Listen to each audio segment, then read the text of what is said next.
everyone, welcome to our podcast. In this podcast, we are going to discuss about career options after 12th. So let's discuss about it. With me, Vikas sir is here, who is the founder and CEO of Planedo. Hi sir, how are Hi you Revti, today?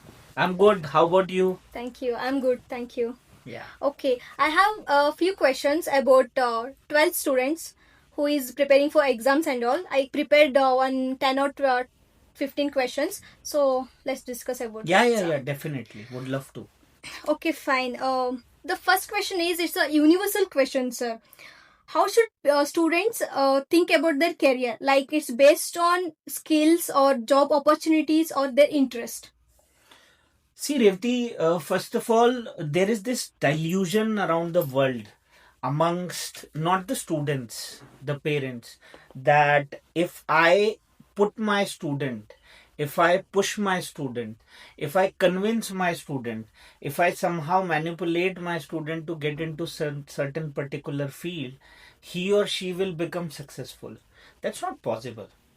I mean, for the students, for example, for me, I'm interested in some other skills for business or something. What do you think? Shall I start my own business or in I have to concentrate on job opportunities or marks? Career has to be always built on the basis of your choice.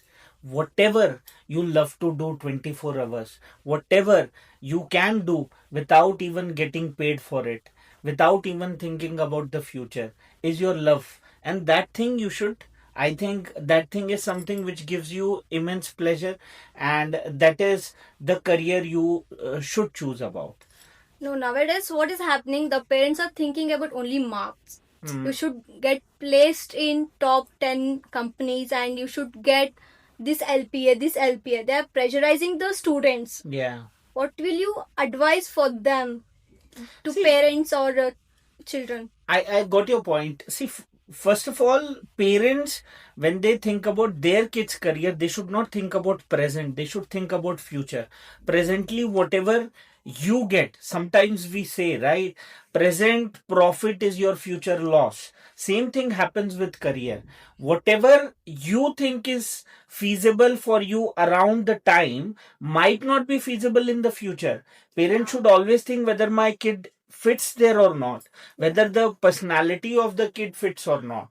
Now, let us say I make somebody study journalism, but the person is complete introvert. Do you think that person can ever succeed? No, never. Not possible, right? Yeah. So the parents, they know their kids from a very early age, and that is how they should go about. See, choosing a career is a very important decision of anybody's life. Yeah, true. People actually don't give a lot of thought about it. They rather see the glory around. There's a saying, grass on the other side is always green. Yeah. So they just see the greener side of the grass. They do not know the other odd side of the grass.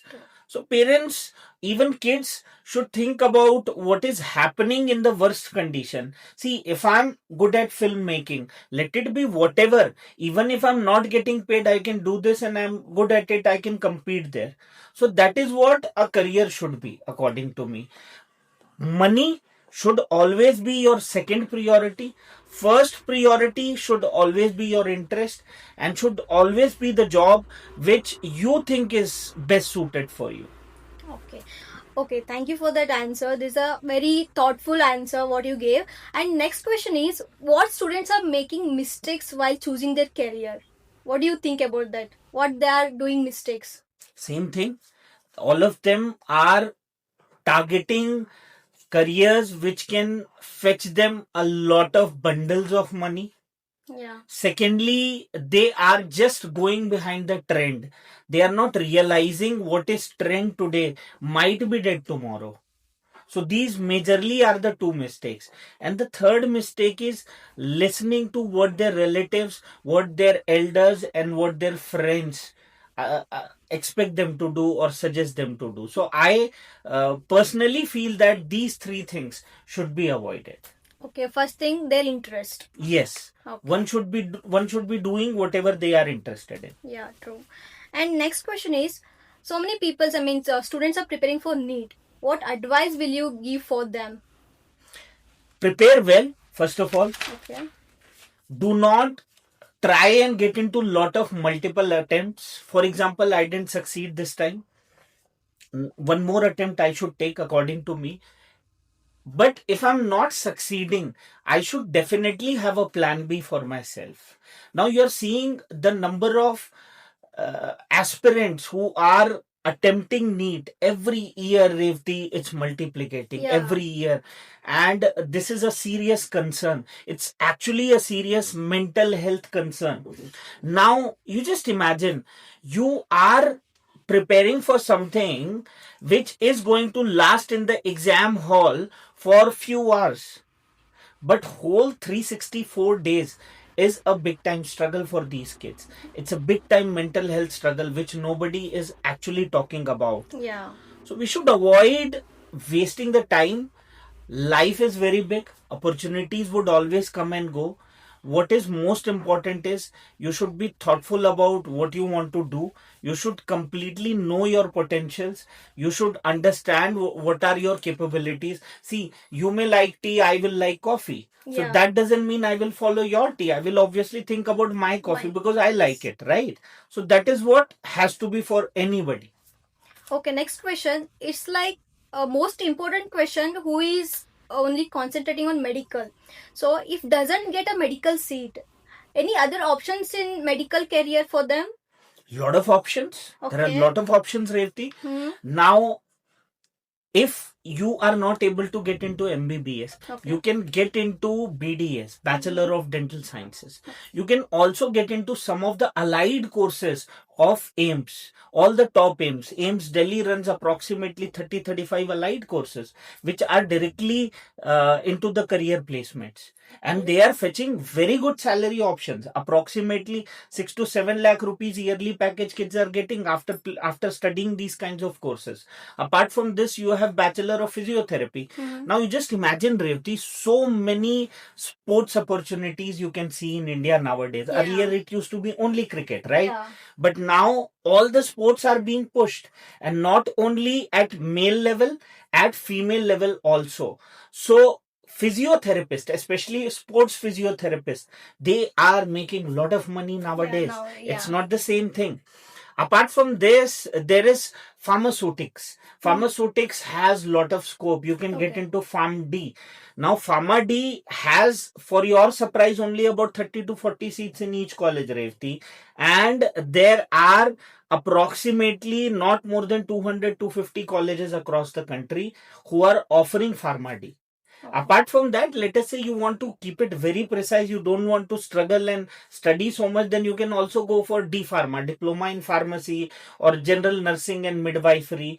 These are all good career opportunities wherein you can easily fetch approximately 50 to 60,000 monthly to start with. And obviously, the way you do your hard work, you can, enable a very good career for yourself. Then, after all this, you're like, no, sir, I want to get into only a profession which earns me a doctor degree. Then you can go for BHMS or Ayurveda. Ayurveda is developing. It's developing a lot in suburban areas. Yeah. I mean, people are slowly moving towards something which is non-toxic for their health. Herbal or Yes. Ayurvedic. Okay. Yes. Yeah. Yes.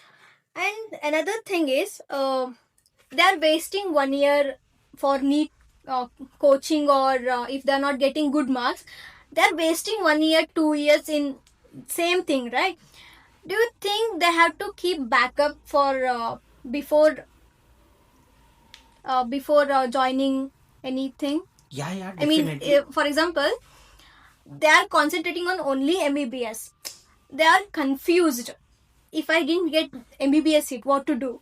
They need to choose any courses in PU, like with bio. They need to choose any CS course or anything.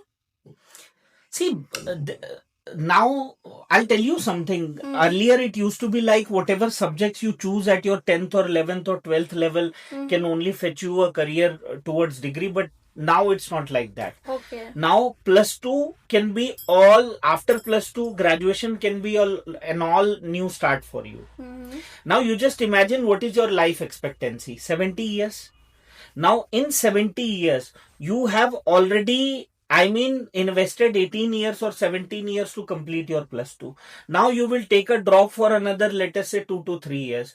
So you'll be already 20 when you enter any kind of graduation for that sake. So how much, what is the percentage of life you are investing towards education? Yeah, true. According to me, one should not invest more than 20% of 25% of their life into education, because you have a very big life to see. I mean, experiences make a human being. So I would say it is definitely advisable to keep a career backup option before choosing anything which you want to actually pursue as your own interest. Okay, then fine. Um, like another question: is paramedical courses are good today? Good options are there. Obviously, paramedical courses are booming. I mean, you get jobs everywhere. See, you tell me one hospital which can run without a paramedical staff. No. I mean, the hospitals are operational, do you know, in the night without doctors as well. Sometimes the duty doctors aren't available due to some emergency or something. But paramedical staffs are whatever, they are only supporting all the, I mean, the operations or whatever the emergencies which are arriving to the hospital. So definitely you cannot survive nowadays without a paramedical staff actually being in a hospital. So paramedical is definitely a very good career option if you want to come out of your ego and interest. So we are going to end this podcast here. If you have any queries or doubts, please comment below that we can cover in next podcast. For more information, please like and subscribe. And thanks for watching this video. See you again.